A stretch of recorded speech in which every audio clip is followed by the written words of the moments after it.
Hello and welcome once again to the video. In this one I thought I would continue my look at my old Grand Prix tickets. I've done a couple of videos already going back to the first time I attended a Grand Prix, which was the British Grand Prix in 1988. That race was won by, who was it won by? I think it was won by, I should know, shouldn't I? I think it was won by Senna. Well, I know that Mansell in his Williams Judd came second. Anyway, and I remember that it rained all day long. I don't actually have a ticket for 1988 or 1989, but my earliest ticket still surviving is from 1990, and I have all 16 after and including that one, because I've been to 18 Grand Prix. The most recent one, as long ago as 2009. So I must really get back to a Grand Prix. Most of them at Silverstone, but not all of them at Silverstone. I've also been to Valencia, Indianapolis, and Barcelona. But anyway, today what we have is the 2004 British Grand Prix at Silverstone and the 2005 British Grand Prix at Silverstone. And as you would have seen with my previous video on the previous set of tickets I had, they're nice. They're getting fancier and fancier all the time. I mean, this one is gold. Look. I mean, it's not solid gold. You know, it's just only gold plated. Street value of about probably, I don't know, probably only about £500. You know, this ticket. No, I don't know. Don't exactly know what they've sprayed it with, but yeah, these fancy pants tickets. Now, the original tickets were just little square pieces of card, as you would have seen in a previous video, and then in the early to mid-90s they swapped across to more fancy tickets with pictures on them and things like that. And I don't know what they must look like now. I've not been since 2009, so goodness knows what the tickets look like now. But these are still in good nick. This is 22 years old now, this ticket. Let's zoom in. Let's get the focus correct. I just want to mess around with the focus too much. So as you can see, this is ticket 134 out of 350. So there must have been 350 tickets in Grandstand Cops A. A gold 4, whatever that is. Seat H58. I preferred to go to Cops corner because then you can see the cars. If you're in Cops, you can see the cars coming towards you at an angle, so you're not having to try and look past people's heads either side of you to see the action. As you are on a straight, you see the cars coming towards you and then going away from you at an angle as well. So Cops was always the best place.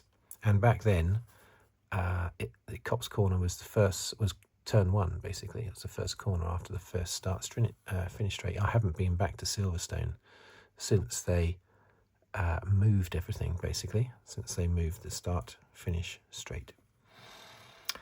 It includes a roving seat on Friday and Saturday, so you could, it's probably the same now, but you could sit anywhere on Friday and Saturday. I bet there are lots of people that have to explain to someone on a Friday or a Saturday. Someone will come to sit in their specific seats, and then a rover will be telling them, no, I'm allowed to sit here. I can sit here if I want. And oh God, I can imagine there would be arguments, but it never happened to me.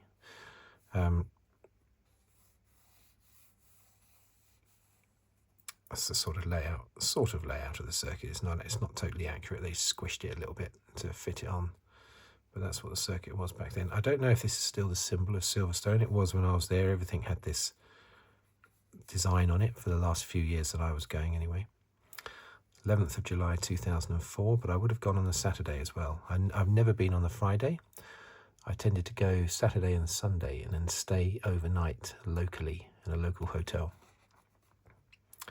on the Saturday. What do I remember about the Grand Prix? I know it was won by Schumacher, but he dominated that year anyway. He won pretty much everything. I know that Button was in the running. I think Button came 4th. And Alonso and Fisichella, Raikkonen, they would have all been there doing their stuff. Can't remember who was second.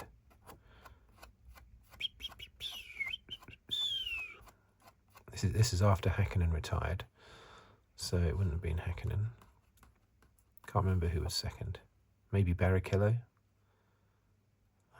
Barrichello's Ferrari, maybe.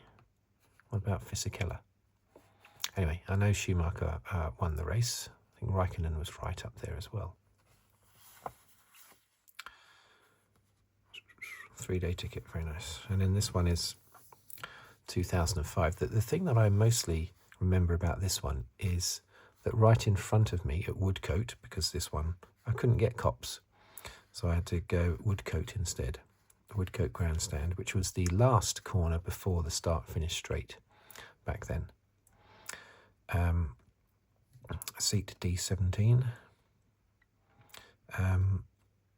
10th of July 2005. I remember Takuma Sato conked out on the warm-up lap, the formation lap, should I say.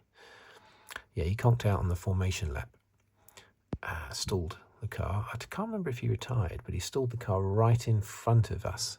I was there with my brother, I think, on that occasion. And he stalled right in front of us at Woodcote, just after Woodcote. We were sort of probably more on the straight than we were actually at Woodcote corner. But officially we were in a Woodcote grandstand. But yeah, right down, bang smack in front of me, and I took photos and a bit of film of him doing that. So if you see that on YouTube or anything, it's Takuma Sato stalling or breaking down or something on the formation lap just before forming on the grid,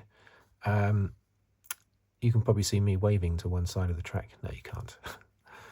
But I was right there. Very close. So yeah, that was on the 10th of July 2005. This race was the first win by Montoya. I had not forgotten that he won, but I had forgotten that it was his first win in F1. But I wanted to look up the results just to refresh my memory, and it said it was his first win in the McLaren. He only won 7 races, of course, Montoya, before he got bored and left F1 to be replaced by Lewis Hamilton.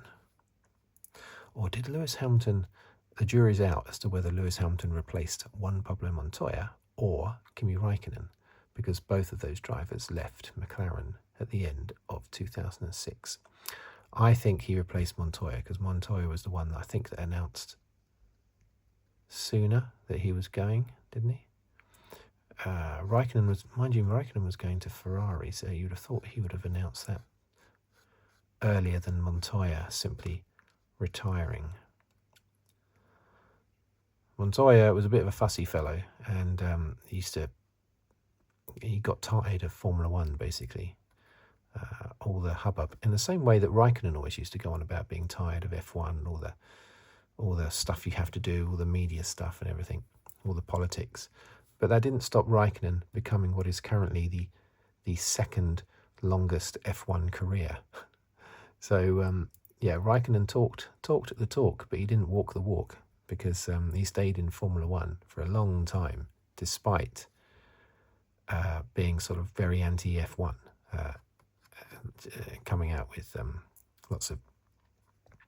He loved the racing, basically. Raikkonen loved the racing. I think Montoya loved the racing, but they hated the politics and all the media stuff surrounding it. But yeah, it's a shame that Montoya left so early.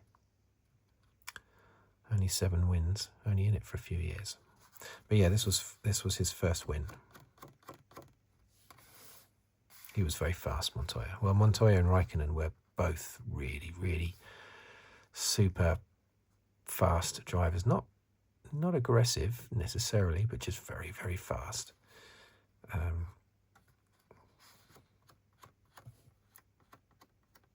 As opposed to, the Professor Prost, who was more of a calculating driver.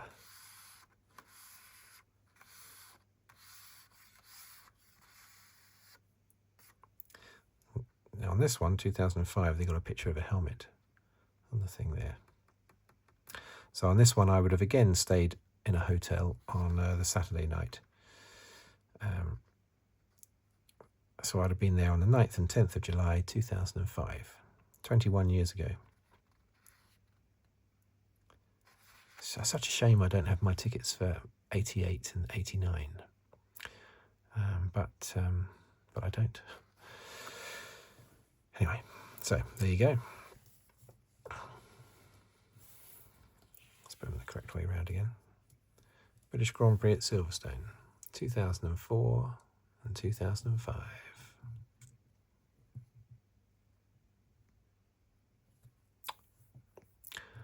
Oh, yeah, how else? Oh, I remember Alonso was second in that race. Oh, I didn't remember. I saw it in the results I looked up before the video, that Alonso finished second in that race. You could say it was Alonso's era, but I think every era of Formula One has been Alonso's era, hasn't it? I still remember Alonso when he joined F1 in Minardi in 2001.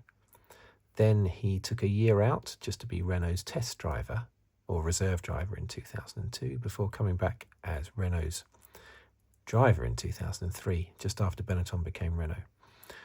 And then he won his first Grand Prix in 2003 in Hungary. The first Spaniard to win a Grand Prix and the youngest driver to win a Grand Prix since Bruce McLaren in the late 60s. But anyway, he was second in this race. Okay. And of course, that's his championship year. This was Schumacher's absolute dominant championship year. This was Alonso's first championship win, 2005. Okay, thank you for watching. Thank you for listening. If you'd like to subscribe, please do so. Or comment, or like the video, or leave a tip on the thanks button. But basically, thank you for watching, and I'll see you in the very next video, whatever it may be about.